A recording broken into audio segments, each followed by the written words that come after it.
Welcome to Listen. Teacher Chatter. This is Robin. And Jill. And we're back. That's my new thing. And back. And we're back, ladies and gentlemen. Today's episode. For our talk show. KY3 talk show. Yes. Back with Robin and Jill.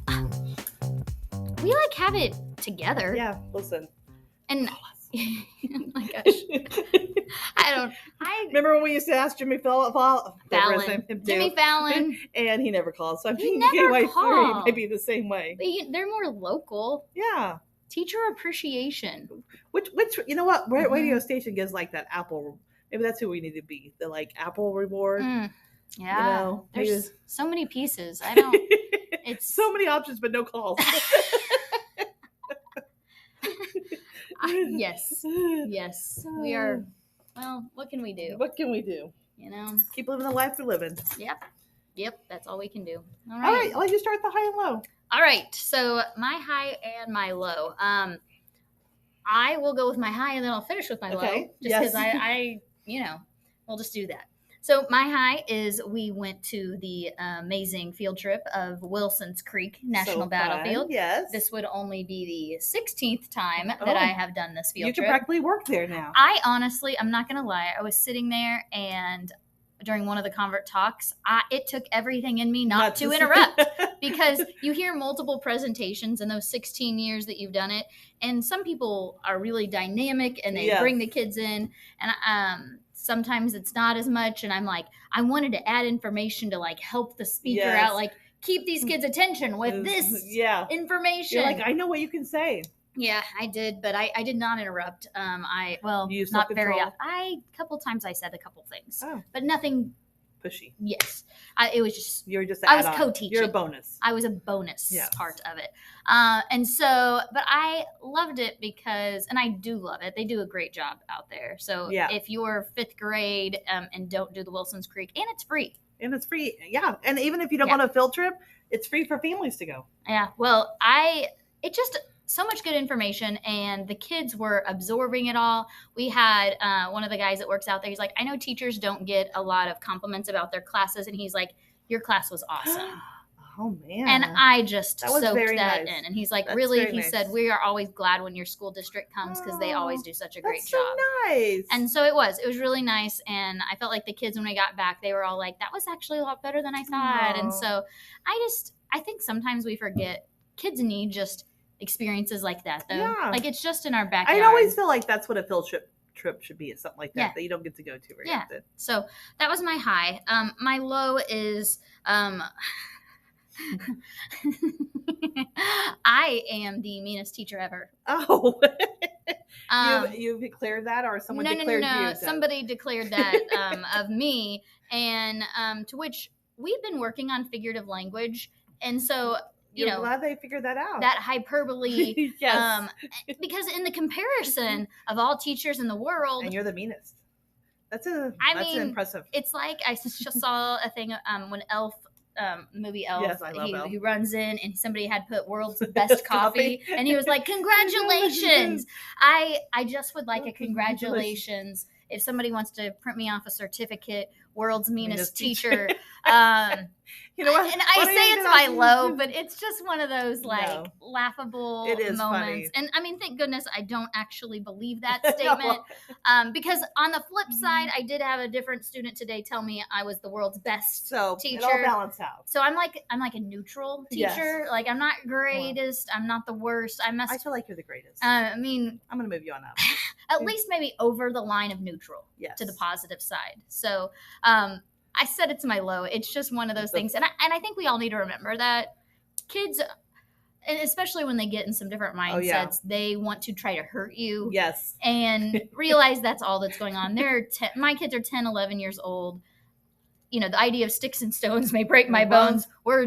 These words are not really hurting me. No. It's just. In fact, actually, we just take honor in that. Yeah. We know we must be doing something right. Yeah. Man, bring it on. Darn right I am. I'm going to get a certificate. I'm going to get a t-shirt. T-shirt made. I can't. Oh, could you imagine? Okay, so that was it for me. Good. Yeah. Well, I'm going to start with my low and go to my high. Mm-hmm. And I'm going to be just kind of a little bit vulnerable. And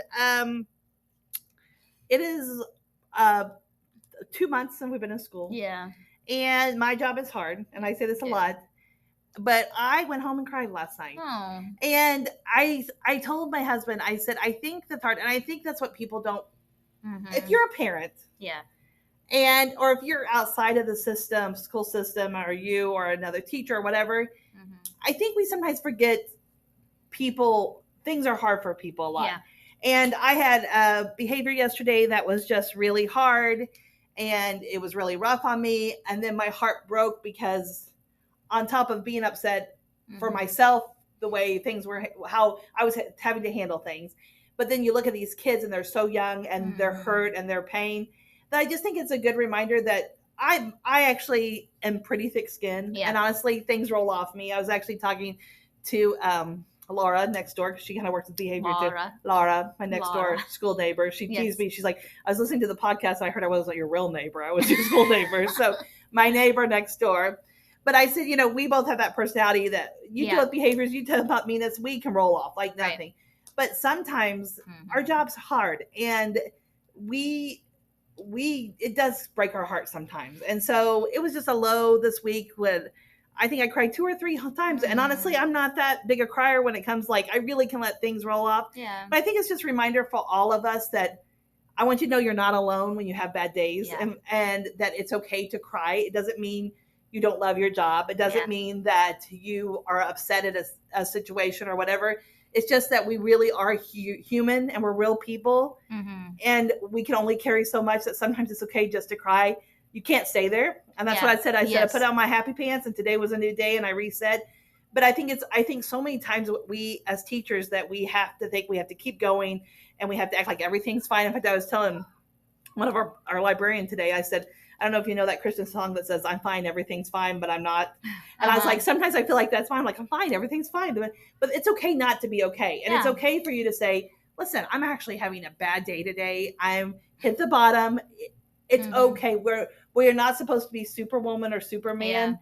And we are humans that are heartbroken, and we carry the love for kids and they carry the love for ourselves, and that is just okay. So I just wanted to let you know, if you are in that situation, or there is a day that you're in the regular classroom and it has just been one thing after another, that you're not alone. And it's okay to feel sorry for yourself. And it's okay to be heartbroken and that just needs some downtime. So, well, I told, and I think it's also okay to just be honest with your students with some of it too. Like, I came in one day this last week, and it was just a hard day for, I don't know what exact reasons, but they kind of started off pretty squirrely with stuff. And I said, I'm going to be honest with you. Today's not the day. Yeah, I was like, I am not in the mood.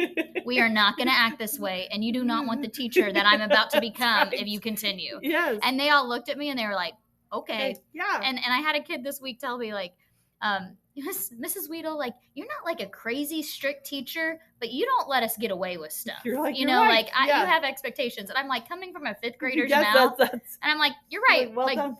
But I thought, you also establish that environment. 100%. And it's okay to say to your kids, like, hey guys, enough is enough, and it's a rough day for me. Yeah. And I think it's important to be, I think we try to be so often to be somebody else, or not, like everything's fine. And I think that's even with your kids. Like, it's okay. Like you said, hey, today's not the day. Yeah. You know what? I don't have my happy pants on. I'm kind of grouchy. It's okay. And I think that's okay. And it doesn't mean that we're human, and it doesn't mean you're a failure when you have a bad day or that you emotionally can't handle anything. You need some take care of yourself. Yep. So anyway, that was my low. Now my high, mother of pearl, best day of my life. Oh, so we've been waiting for this. So we had trunk or treat last Friday. And so once again, every grade level has to do a trunk. Yes. And I remember we talked about this last year. Last year I brought the boat, and we were a fisherman with all different. It feels like that's not a trunk, but yes. Listen. I'm just kidding, because I know. So of course, since I cheated last year, I didn't want to keep up with the trunk. If you're going to cheat, you might as well stay consistent. You know what I mean? So this year, a trunk is really what you make it. Yeah, really, it's about passing out the candy. Yeah. And we can't help if we're winners, and other people are not creative like me. So I was like, what am I going to do? So I actually was thinking like karaoke, like different, like 70s, 80s, 90s. We'd all dress up because there's several of us. Yeah. And then I share a room with Miss Katie, and she said, listen, I know what we have to do. And she said, we are going to do a Taylor Swift concert. Oh. And we're going to cost money. We are going to be the different eras. Yes. Now, unfortunately, Kara, Katie, and Anna, most of us don't know much. I'm old school Taylor Swift. Yes, me too. But I'm not a huge Taylor Swift fan now. Yeah. I liked her old stuff, but I don't know anything. So really they had to educate us. Like, we're like, just tell me what color we wear. Tell me what to do. So we had the Fearless, some of us dressed in gold. We did the Chiefs one because we were like, that's so our process coordinator, Jamie, she put hers on, and then she is a little bit wiser, and I'm gonna say wiser. And so she put a name tag that she was Donna Kelsey. Yes. Which was hilarious. She put glasses on. It was amazing. We bought a Taylor Swift cutout. You guys go all out. And it looked just like she was at concert. And so it was, and then Keisha Wigler's daughter made over 100 in her friend's friendship bracelets.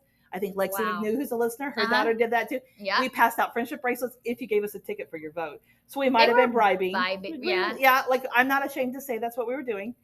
But you thought about it. People just have to think before. You have to plan ahead. Anyway, it was so much fun. It looked amazing. And I want to tell you all about Taylor Swift. So, God is so good to me. Yes. We had school pictures and group pictures. Yes. But the file got destroyed for the group pictures. What? So we had to retake them this Friday. Oh. Well, guess who was here?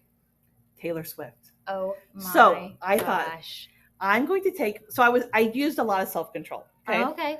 So at first I talked to my friends here and I said, how much will you guys pay me if I hide Taylor Swift and then pull her up right at the picture taken?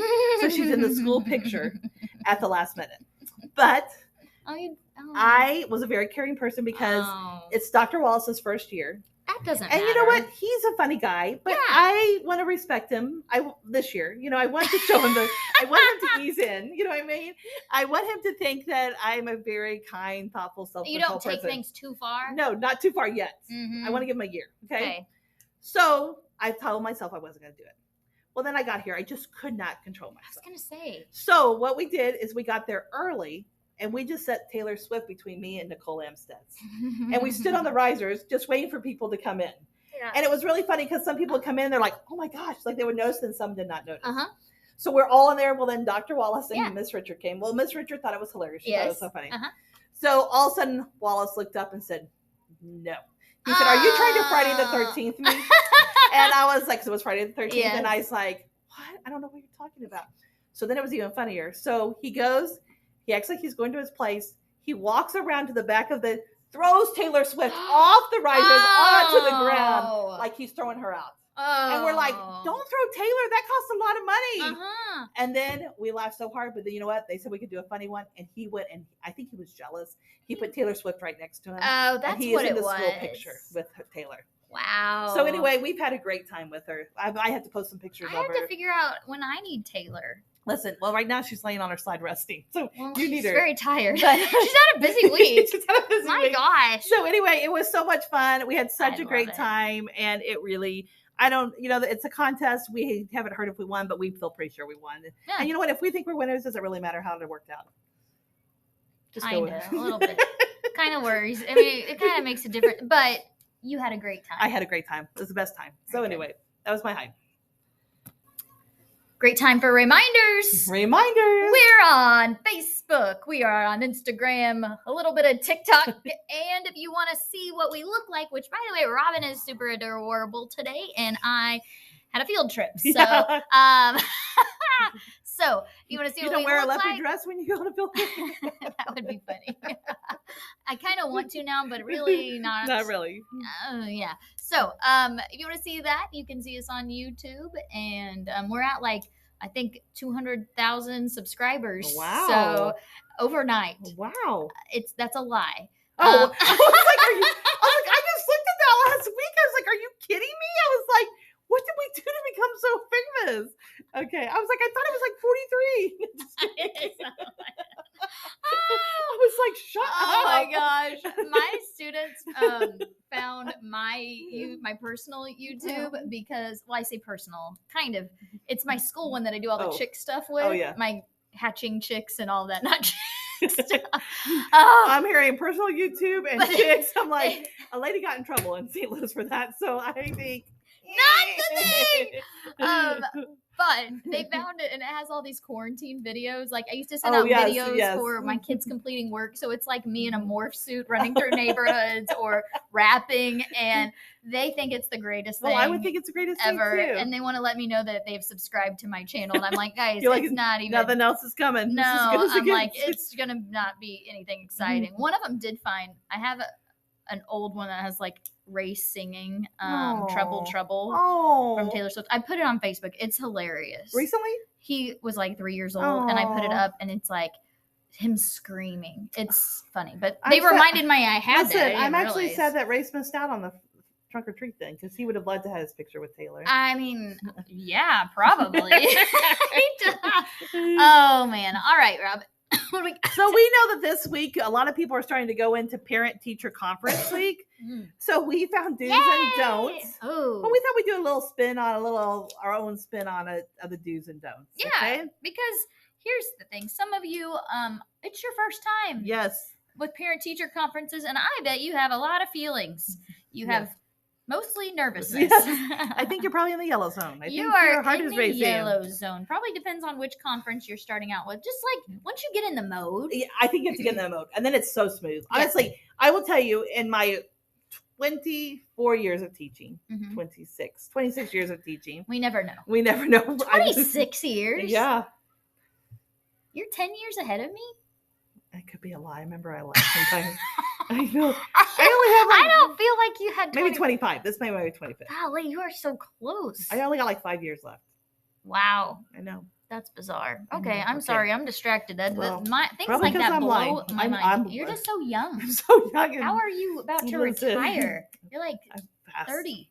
30-ish, yes. No, I'm the upper end of 30, yes. So back to those conferences. During the conference, so I'm going to give us a theme. Okay. And we're going to talk about that, okay? Yes. Number 1, create a welcoming environment. Sorry. So what you should do is you should put some candles out. Soft music. So I have been around people that really do have like refreshments outside their room. Oh, man. For like cookies and lemonade, tea. Listen, teachers have failed me here that I've gone to. No one's offered that when I went to my kids' conference. I'm pretty sure they've been in this building that have done that. And I'm like, but then as a teacher, I'm like, is that an expectation? Like, for me, that is, whoa. That's actually a really great idea, though. Yeah, I don't know. There's enough on my plate. I'm not getting cookies and all the rest. And I really don't feel like I could trust it outside here. No. They'd be gone for a first round. Right. They would be eating those cookies coming in. Yeah. Didn't we have somebody say they had a parent come in eating chips one time? Oh, yes. A whole bag of chips. You know, maybe. Because they said it was their supper. It was their supper. You. No, it was a story one of our listeners had brought. That's what it was last year. Yeah. But a welcoming, I think it's more, you don't have to do that, but just like smile. I think so. Say, hey. Or your desk is organized. Yes. And it's just, I think it's more your personality, honestly. A little bit. It's just being calm and welcoming. Yes. Mm-hmm. And, I always laugh because we have tiny little chairs in first grade. Oh, yeah. And that's really all we have. And so it's so funny. And honestly, like when we start back to school, I'm like, these chairs seem so tiny. But now you said, like I said them all the time, I don't think anything, but you see these parents and these fathers that come and I know they're like, oh my gosh, these chairs are so little. It's a nice icebreaker, though. It is. It's like, listen, you may not be able to get up, but have a seat for a little bit. So yeah. So make your room inviting and comfortable. Yeah, and I think just like the simple smile as they come in and say, like, thank you for coming in. I appreciate your time. And I know it's a long week for us as teachers, but parents come in really nervous about what's going to be said about their kid, and some of them have had negative experiences, and so I think just be aware of that too. And I love that they also said always remember to have some paper and pens so parents can take notes. And actually I hadn't thought about that, because you know what, I'm actually a note taker, and I thought it would be nice to just have some pens out and paper if they want to take notes. I think I could do that, and I'll be like, at the end of this we're gonna have a quiz. Yeah, well, and this also says bring a box of tissues, so if something I was like, man, we go from. Oh my gosh! Okay, I'm sorry. Can you imagine here some Kleenexes just in case you'll need it? Have a seat. This will be really fun. I'm just sitting here thinking about if I, my little table where I have my conferences, and I'm like, here's a pen and paper if you need it, and a here's some tissues in case you get emotional. I mean, that might be a good icebreaker too. It might be. I'm gonna do that for the parents I know. And then you can say, see, you need it because of all the great news. Tears of joy. Tears of joy. Doesn't mean it's sad tears. I'm excited about having the tissues close for those parents I know. Aren't we glad we talked about it? Now you're on top of it. But the ones that maybe are going to cry about it, may not. I'm not going to offer it ahead of time. It's not very welcoming. No, that's not very welcoming. Doesn't feel very welcoming. That doesn't seem very welcoming. Oh, thoughtful. Wow. All right. How about this one? Open with positives. I always feel that way. Always start with positives. So the hamburger, isn't that what they call it? That's a real thing that everybody should do on everything. Yes. Like, start out with the positive. Middle is your meat, the stuff, the tough things. And then you finish with the positive. You should do that. You should do that in emails. Yes. You should do that in conferences, in real life. You should do it. Yes. Like all the time. And it's a good strategy. And I don't understand why you wouldn't. No. And I think maybe it's I don't know. Like, parents do not need to hear all the negative. No. And I'm sorry, you can find good things about everyone. Yes. Everyone. There is no reason. And honestly, I always think this. If this was my kid, how would I want to be treated and how would I want things? Even saying the hard things. Yeah. My kid's not perfect ever, all the time. So it's okay to say some negatives, but there needs to be some positives. Treat them like you would want to be treated, honestly. Well, and here's the other part on the negatives. You don't have to say everything out there. Like, no. It does not have to be a triple stacked burger here. No. Like, what is the biggest thing that because we all know that a lot of those kids that have academic concerns, there are also behavior concerns and social concerns. Yes. But if you're like, your kid's great at being creative, and then you hit them with 3 big things, and then like, but I love having them in class. I don't know. Yeah. Be focused and know like the pieces that are the what's important. Impact. Yeah. Because they're only going to live. And listen, you don't have very much long. You have 15 minutes. Yeah. So go quick. Yep. Oh, this was a good one. Avoid teacher talk. Because I think sometimes we do go in and even our grade cards, sometimes I feel like we came a long ways. Yeah. But I remember a few years ago, I'm like, I don't even know what this says. And I'm a teacher. I'm like, how do we expect parents to understand what this is saying? I mean. Well, okay. Perfect example is you go into the doctor's office and they start telling you about all this stuff and you're sitting there and you're like, huh? Yeah. And you feel like an idiot. You don't need parents. And you walk away and don't know anything. No. You don't. Parents don't need that feeling either. Like, and I don't want to say dumb it down. That's not it. But that's what I feel like at the doctor's office. Like, speak to me like I'm 5. Yes. Like, what? But we just assume your boo-boo is. It's in fact, it's got some redness around it, So you need to take this to help clear it up. No. That's pretty much what I like. It actually works really well with me. But parents, it really is. Like, what is you don't have to do the educational lingo for them. And tell them what it really means. Yes. And I love this one. Ask questions and listen. Because I think this is like, and I love, they put right here, say, does your kid do this at home? And, they never do it at home. Or if they don't read here, they read chapter books all night, every night at home. I always love those discussions. Well, my kid can add at home. My kid can read. Oh, they read every night. And we're like, thanks for trying. That's a lie. Yeah, that's what I want to say. The apple doesn't fall too far from the tree. Listen, if you're a parent, don't lie. It's okay. You can say, listen, we don't read enough at home, or that we don't expect you to be perfect and that you do what we do here, but just be honest if you're a parent. Well, yeah. That's what I asked. Be yes. That's funny. I don't know why my kid behaves that way. But here, like, don't we all know, for my own personal children, they are so much better at school than they are at home. Yes. And if they're being naughty at school, for sure they're being naughty at home. Yeah, unless you only have a screen in front of them all night long. And if that's the case, that's why they're having problems at school. Yes. Don't you sometimes want to ask that? Oh, 100. All like, the time. Sometimes I will ask the question, so what do you, like, when these things arise at home, what do you do? Yeah. And not because I'm like, and I'm saying it as I want really ideas. Want to know. Yeah. Like, what are the things? And sometimes you can read on their face, like, where they're like, I was expecting that. Yeah, like, I don't want to answer the way that we really deal with it. Yes. Because it's not always a positive. But I've also had parents that have given me great ideas. I know. And honestly, and I want to know parents that we want you to be on a team with us. Yes. We really do. When we ask those questions, it's not just to be like condescending or make you feel like you're a part of the team. What you guys have a lot of insight. You know your child better than we do. Yeah. So we need that help. Well, and I'll even ask, has this been something in the past in school? Yes. And how is that handled? And sometimes, again, I can be given great ideas, and that's why I'm asking too. But it is sometimes you get the response with they're like, not in the way that will work here at school.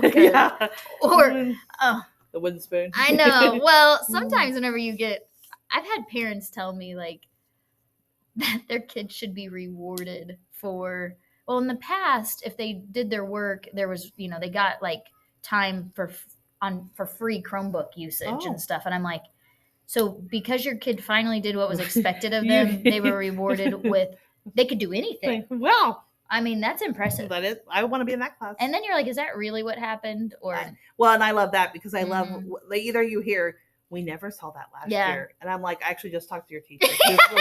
This is actually was worse last year. Let's try it. Yeah. So that's another trick. So be prepared for that. If you're a new teacher, you will hear that. Oh, we didn't know that. We had no idea.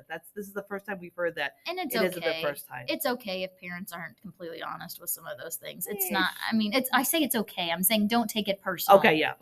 Don't be like, they're the worst people ever. No. They're just, I would hope, trying to do the best they could with. And also, let me tell you, the tone of how you say things is important because honestly, things sound different when you come in harsh and hateful, or you come in kind. Yeah. It does that. This is the last one we're going to end with. Mm-hmm. Be honest and have a thick skin.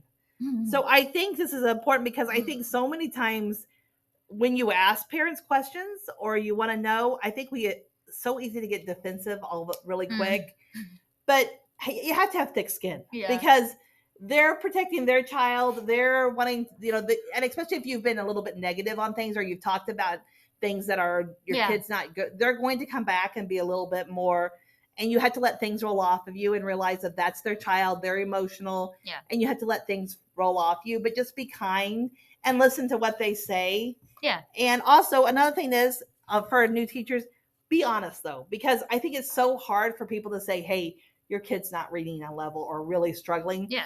And it's hard to have those conversations. So many times they're like, oh, they're doing fine. They're, they're good in class. Or really they're not. So be honest, because it's not fair to the next teacher or even as a parent, because if then next year, then the teacher's actually honest with them, that's very hard for a parent. So be honest too. All of that is good advice. Good advice. And it is hard, guys. We know that it's hard and it's a tough week and there's just a lot coming at you, but know that it does make a difference. But here's the other part. It'll be done. It'll be done. And honestly, they just want to hear you. They want to know that you love their kid. Yes. They want to hear the good things. They don't even care to hear some of the things they need to work on because most parents really want things to work on at home. They really do. They want their child to succeed. Just do it in a kind way, be welcoming, and have some thick skin. That's hard. Oh, it is hard. It's so hard. But you can do it. You can do hard things. That's right. That's right. All right. So, I came across this verse. And it said, my dear brothers and sisters, take note of this. Everyone should be quick to listen, slow to speak, and slow to become angry. And it's James 1:19. But I saw this one thing. I follow Toby Mack on Facebook, and he always posts these great things. And Bishop T.D. Jakes said, speak without being offensive, listen without being defensive, always leave yours and your opponent's dignity intact. And I thought, man, this is a great way for a parent-teacher conference. Yeah. Because when you speak the negative stuff or you speak the hard things, make sure you're not being offensive and rude to them. Mm-hmm. But also listen without getting on edge and trying to feel like you have to justify things. But you always want to leave a situation with you and your opponent's dignity intact. Mm-hmm. And I think it's just a great way. That's by Bishop T.D. Jakes. And I thought, man, that's such a great reminder, especially going into parent-teacher conference this week. I love it. Great job, Robin. So, all right. Well, listen, we hope you have the I hope you're not the meanest teacher ever. Yeah. And I hope you're the greatest teacher, but I hope you have the greatest parent-teacher conference. And you know what? I think we have to put out there funny parent-teacher conference stories. So you know what? We'll be listening. Maybe we can have a lot, because last year we had so many funny things. So hit us up next week. So you know what? Get your own notepad and pen and paper. Yeah, when they wait till they leave. Wait till they leave. Actually, right when they're there, be like, hold on, I need to make a note. What did you just say? Yeah. Okay. Oh my God. Yeah, repeat that and send it to us, because we love to share those funny stories. I love it. So, well, guess what? This is Listen. Teacher Chatter. This is Robin. And Jill. Have an amazing week.